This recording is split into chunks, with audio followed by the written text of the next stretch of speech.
this is kind of like sort of connected to this. I suspect it will probably loop back around to like the protests and what's currently going on. So I'm sure I've definitely heard my grandparents and other people call like our generation soft or like hypersensitive, as in like we can't really take anything. And so more often than not, I've heard people point to like the apparent like eruption of mental health issues and like mental health awareness and focus on it as evidence of us being like more sensitive. Mm-hmm. Do you think we're more sensitive than the generations before us, or like if there's another explanation, what do you think? Just like go. No, I do not think we are more sensitive. I think we have more resources. I think we have more education, which I think allows us to openly express our feelings, our concerns, etc. I was listening to a podcast the other day, and with Jamila Jamil, honestly, my icon, love her.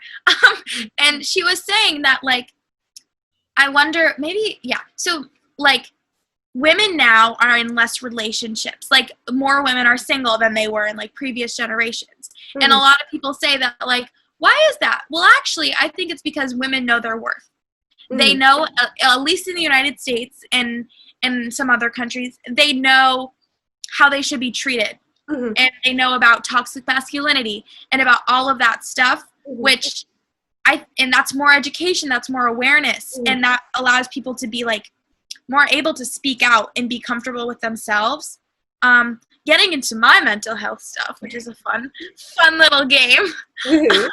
We love it. Like I get like I'm recovering from like an eating disorder, so I had that for like a while, well, like all my life, but then like I got treated like sophomore year, and so like I don't think I would have been able to get that kind of treatment like if I was like 40 years older. But also a lot of people my age don't have access to that because the health insurance is a mess. But like I think people can call like that sensitive, or like depression being too sensitive, or like not having friends. And I think that like people in even like positions of privilege like me, like it's all like it's literally a disease. It's like passed on by generations, like it's genetic and everything. And I think that it's not us being too sensitive, as us being more aware and us knowing more of our value. And also like a lot of people with mental health stuff don't, like, at least for me, I didn't know my value. I thought I was worth nothing. And it took like my parents and my doctors being like, well, you are worth something, so we're going to take you to this treatment center, which like honestly like saved my life. And so I think that our generation is like working on valuing, like knows our value or is working towards our value. And I think that like the older generation is like picking up on that, which I think is good. A little bit more about my mental health. Woohoo. I feel very strongly that, so I have been to therapy for my OCD several times. And it's just never really been, it's like just never really been for me what it has been for other people. Not quite sure why. Partly because, I think part of it is because I don't like the idea that my OCD is something to fix about me. Okay. Partly because I feel like having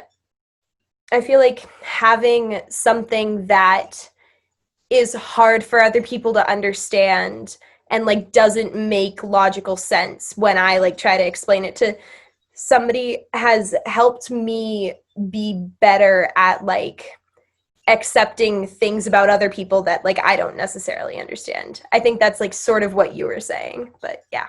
Yeah. No, I definitely hear what you're saying. I think on another note, I think therapy is like one of the most important things. I think everyone, even if you're like happiest, most mentally healthy person on the planet, everyone should get therapy. I think that. Because I think that, and there are therapists that are not good for some people. There are medications that aren't good for some people. There are treatment centers that aren't good for some people.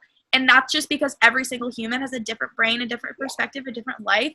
And so, like, I think you will find your person that you click with, which I think is with the last therapist I had, she was probably I stopped going because of like other outside reasons, but she was definitely the best that I had.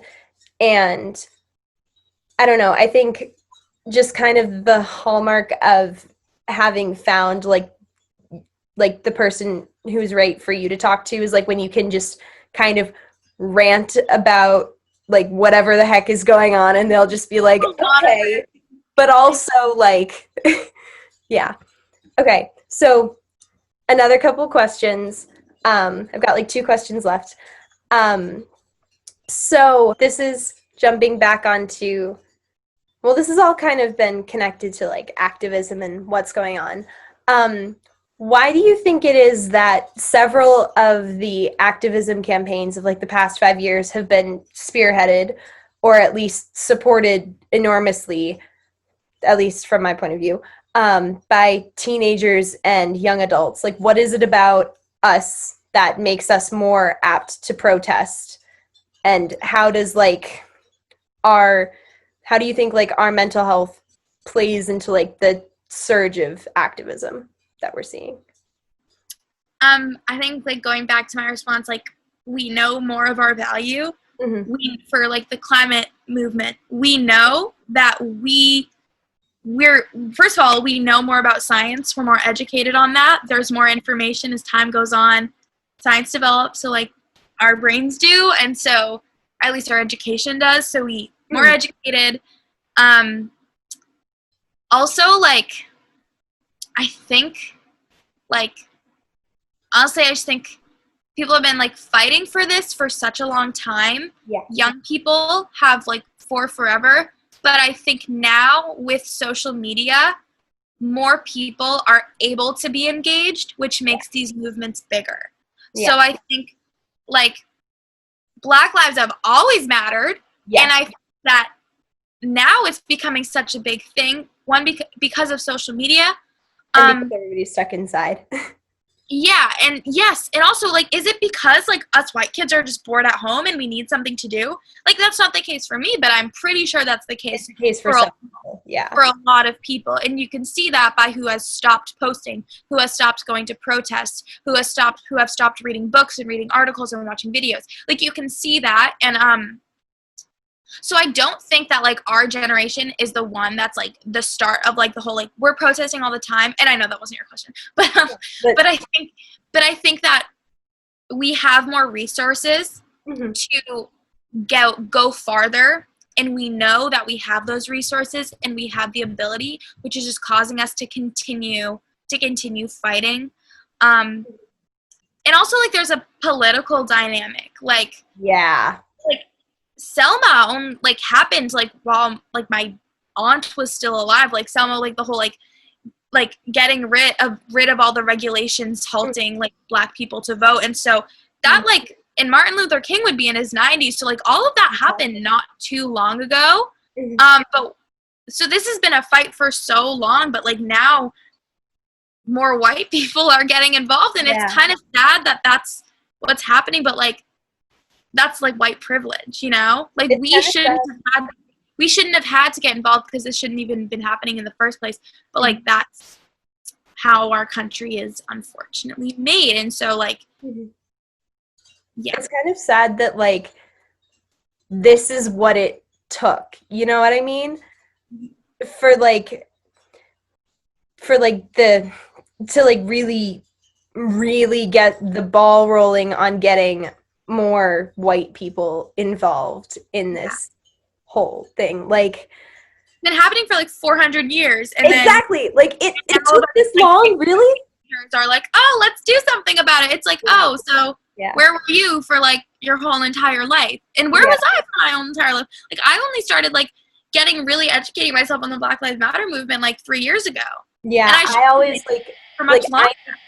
I need to start like getting, and that I guess that's like kind of what I'm hoping to use like to start like this summer, because I'm gonna have time, is to like educate myself more and like get myself more involved, because like it before it was always like pushing it off for like something else, and now like like we're gonna vote November, like we should. I'm so excited. So that was my last question.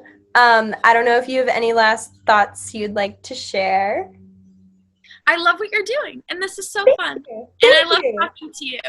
Thank you for being here today. Thank you for talking. Thank you for sharing your opinions and your insight. You're awesome. Thank you for being here. You're awesome. Yeah, we're gonna wrap it up. Thank you guys for watching. Thank you, Bella, for being here. If you have any questions for her about any of this, or you have any questions for me about any of this, I'm gonna put a prompt in our Instagram, so you can put like questions there.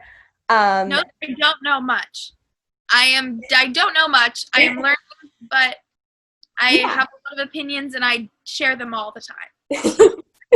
I mean, who doesn't love an opinionated teenage girl? It's fantastic. We love it. It's good. I feel like the world needs more of those. You know? Sure. Yeah. Okay. Cool. Thank you guys for being here.